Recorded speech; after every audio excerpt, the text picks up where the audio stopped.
Hi, my name's Charlotte Bird and I'm a counsellor here at Willen Hospice. This is a really difficult time for everybody at the moment. There's an awful lot of uncertainty and I think it's a time where a lot of us feel largely out of control. We've been told what to do, what not to do, who to see, who not to see, where to go, where not to go. And all of our routines have been turned upside down and that can be really, really difficult. I think something that's really important though is to remember that we are all in this together, and a sense of togetherness can make us feel much better and much safer as well. This is an anxiety provoking time, but there are ways of controlling your anxiety. As human beings, we do worry. We worry about the past, we ponder, we ruminate on things that have happened, things that we can't do anything about now, but we still play them over in our mind. We worry about the future. We worry about what might happen. And actually, in a lot of cases, those things don't happen. And you may have heard of mindfulness. Some of you might practice mindfulness. It's a fantastic way of bringing you back to the here and the now, concentrating your thoughts on what's going on and stopping them from wandering into scarier places. So if you feel your anxiety levels rising, you can always concentrate on your breathing. It doesn't matter where you are or what you're doing. Take some deep breaths and imagine that you're breathing in calm blue air. And as you exhale, imagine that you're exhaling red, tension-filled air.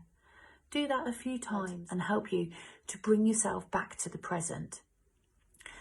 Our routines are having to change, and they're having to change quite considerably and in a way that we wouldn't perhaps have chosen. So it's important that when we find a new way of spending our day, that we consider building into our new routine a sense of purpose and a sense of achievement. Feeling like we've achieved something on a daily basis is generally quite important to us.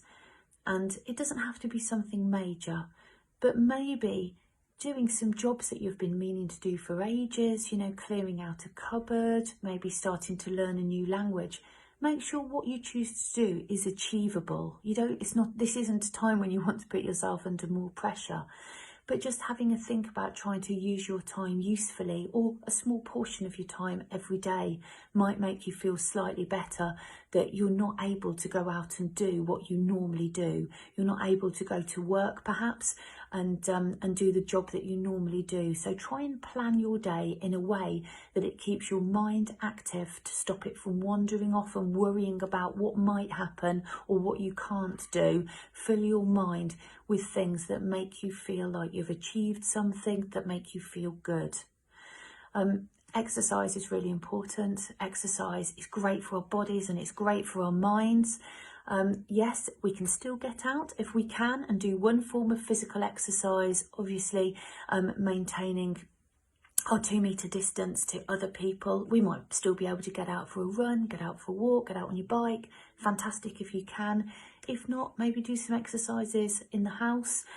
Joe Wicks every morning at 9 o'clock is doing a great PE workout. Yeah, it's geared towards the kids, but as adults can enjoy it too, or we might be able to do it with the children. There's loads of little exercise videos, Pilates, yoga on YouTube that are accessible to most people. So a little bit of exercise makes us feel better. Maybe this is a time to limit our access to unhelpful social media. As you're scrolling through, as you're looking at all of the posts and reading information that's been put up about what's going on at the moment, notice how it makes you feel.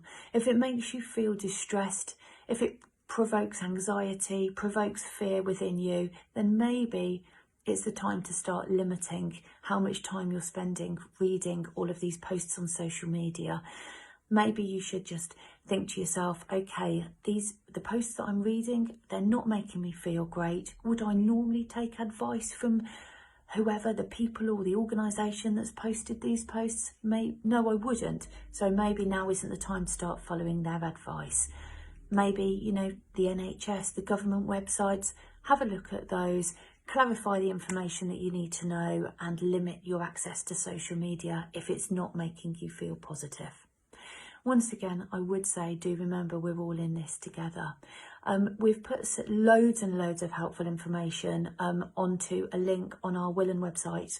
So please do go and have a look on that. If you just go onto the website, you'll see the link, have a click, and really do make the time to look after yourself at the moment. Take care, everybody. Bye-bye.